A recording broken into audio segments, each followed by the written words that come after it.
So Kieran is going to be coming to speak to us shortly. Before that, we're going to have a video, but before that, I'm just going to introduce what we're going to do.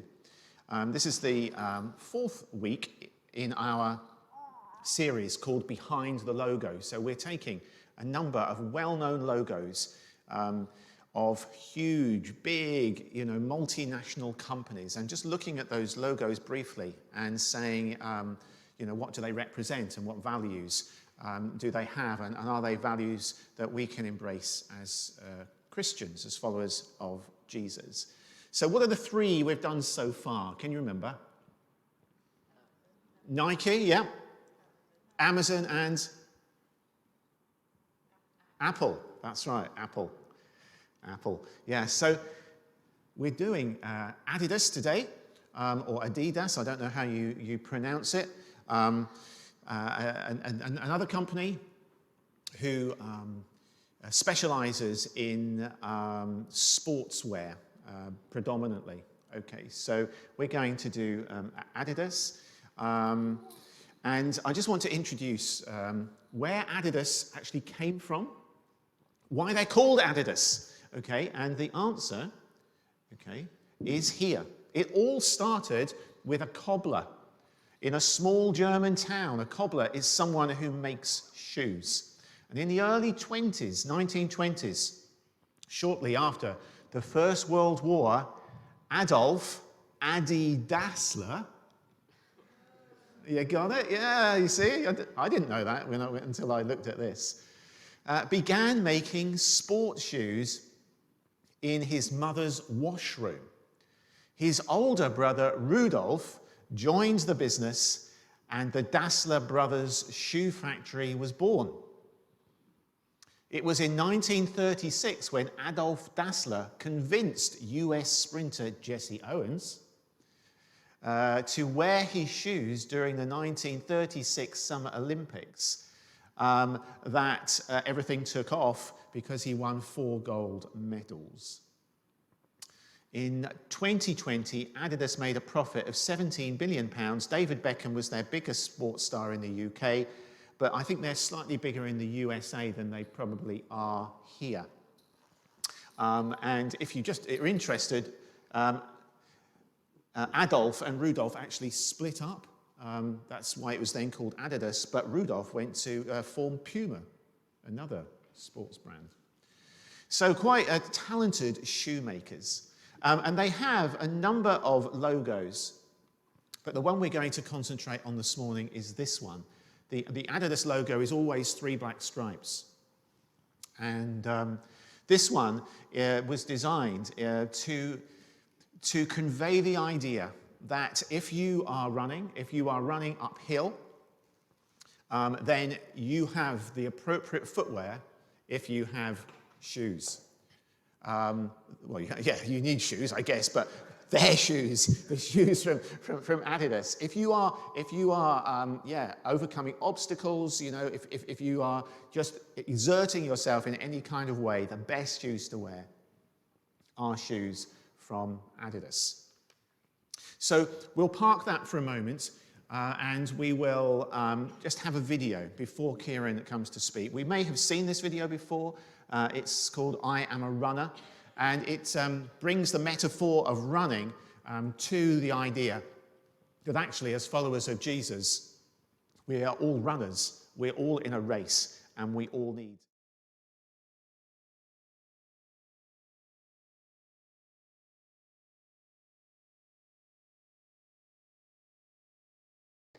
Hello everybody. I hope you're well. Nice to see you, Reuben. You're in my slides, so I was hoping you'd turn up. Where do I start? Yeah, so today, obviously, as Dad said, running uphill. I don't know if you feel like you're running uphill at life. Sometimes I feel like we're always running uphill in life. Hopefully you don't feel like you're running uphill every Sunday morning. But hopefully, you'll enjoy what I have to say this morning. And is there a PowerPoint? There you go. There's Reuben. Reuben and Jim ran tough. What was it called? The whole hog. The whole hog. Yeah. So I thought, my first thought, what do you think of when you think of running uphill, endurance, power, strength? Of course, I thought of Reuben and Jim. Anyway, sorry, I thought I had to put that in. My first thoughts actually went to something else. I don't know if anyone's been watching SAS, Who Dares Wins, on TV. If you haven't, it's really good. I recommend it. But basically, they get some candidates, sometimes celebrities, and they put them through really difficult challenges to see if they have what it takes to be an SAS member. And one thing which I find quite interesting is that they try to highlight the fact that they want to see people's mental ability more than their physical ability, which is what Louise hinted at earlier. I think you said 80% of running is in the brain. That's quite shocking. But yeah, so I do recommend you have a watch of this. But in America, across the pond, they have Navy SEALs.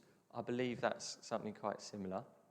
But a guy called Rich Divney, he was in charge of Navy SEAL selection process.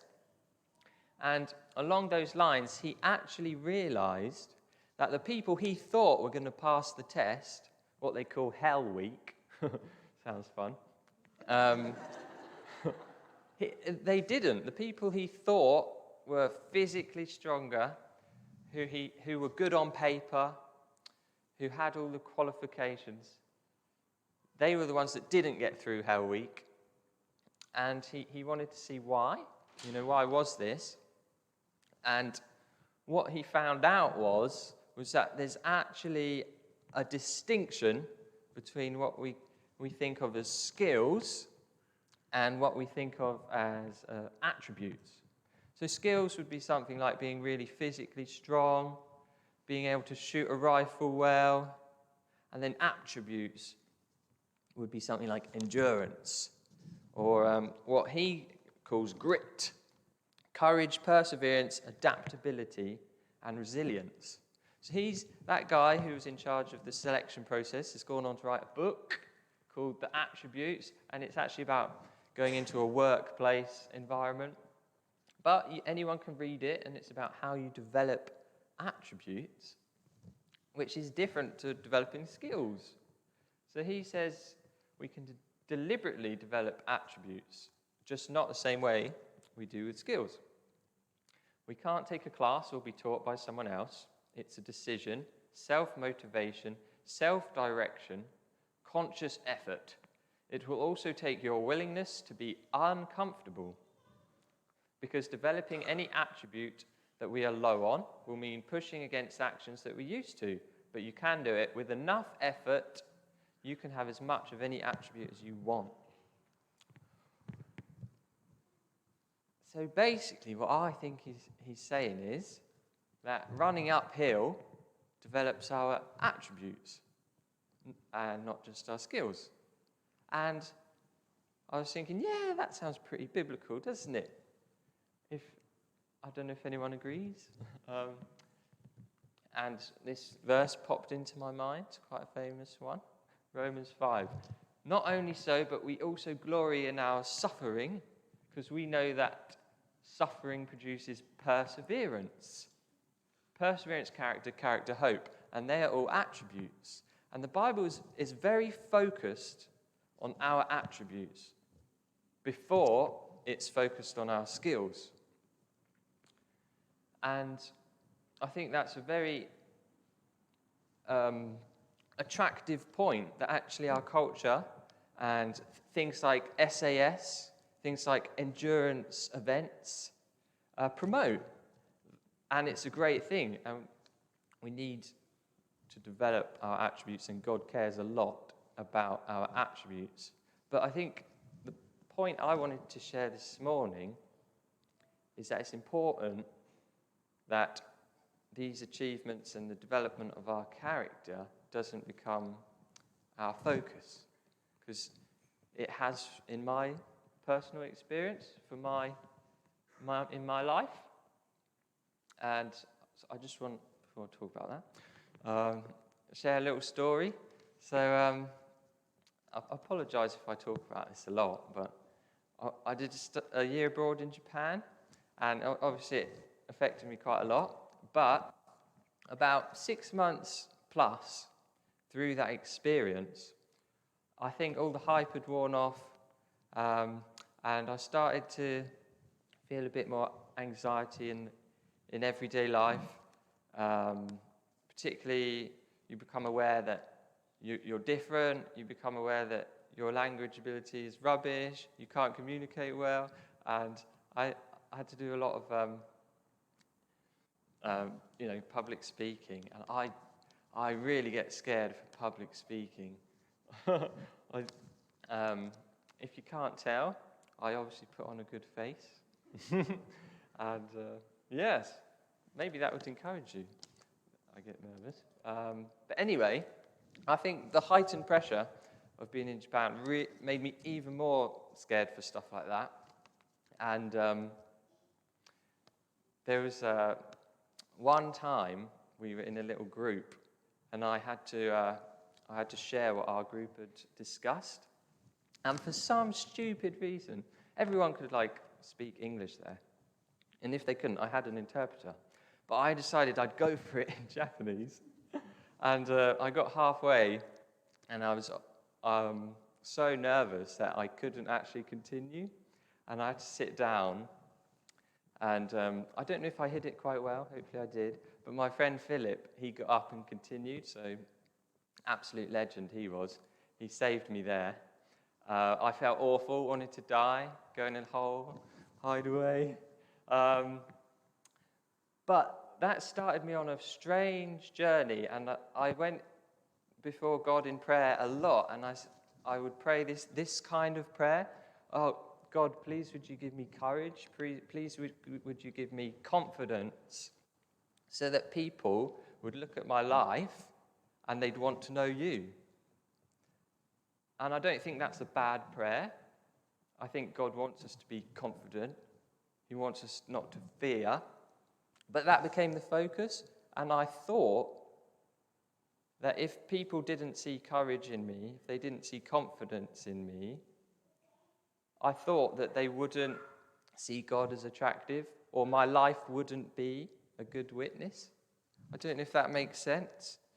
But yes, and then recently I wrote this little diary entry after hearing about Rich Divney and his talking about character development. And I wrote this. It's tempting to think that our strength of character and our God-given attributes are what shows God's greatness in our lives and becomes the effective witness to others. But this cannot be the case. Yes, my faith in God enhances my character, and people may see that, but I always fall short. The Navy SEALs are a lot better than I, whether they have faith or not, at reacting to much more difficult situations than me. I don't know how, but God shows his beauty through my weakness. And that is why I decided to choose this verse for this morning. I thought it would be quite easy for me to talk about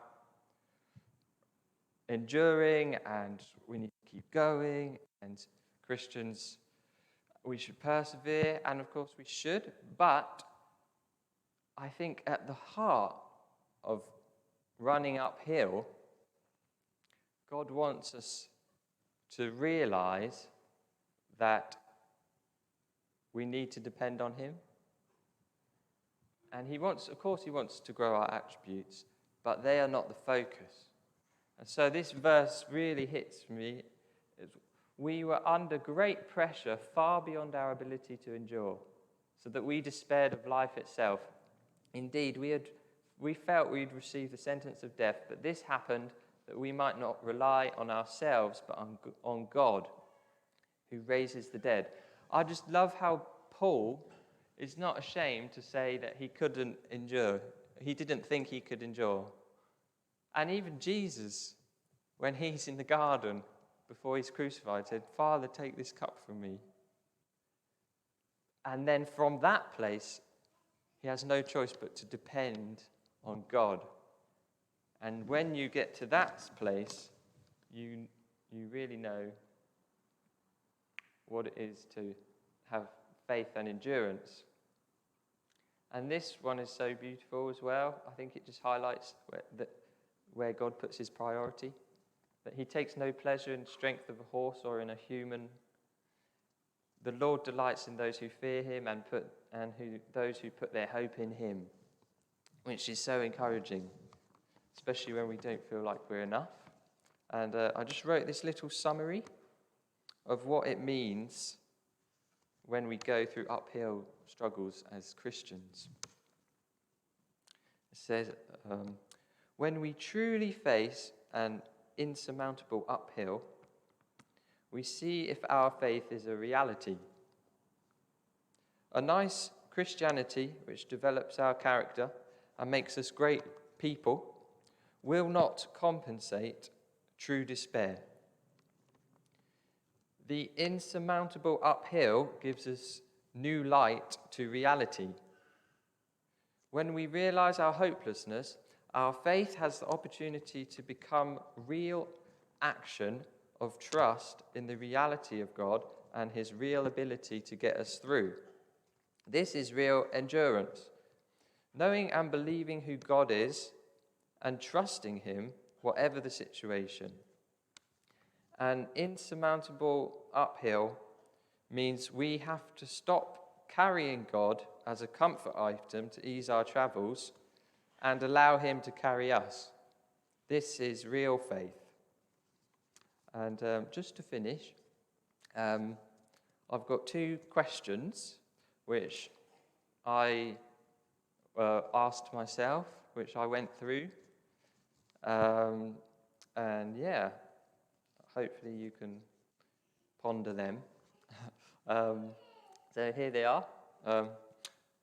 Are you living by your own strength, trusting in your character and identity as a Christian, which you think comes from faith, but actually has no dependence on and reliance on God at all?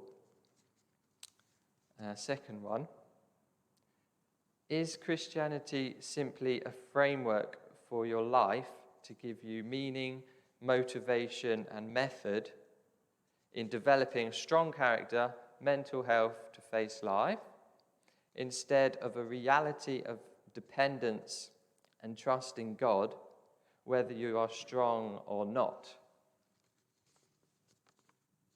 Yes, so I hope that's some food for thought.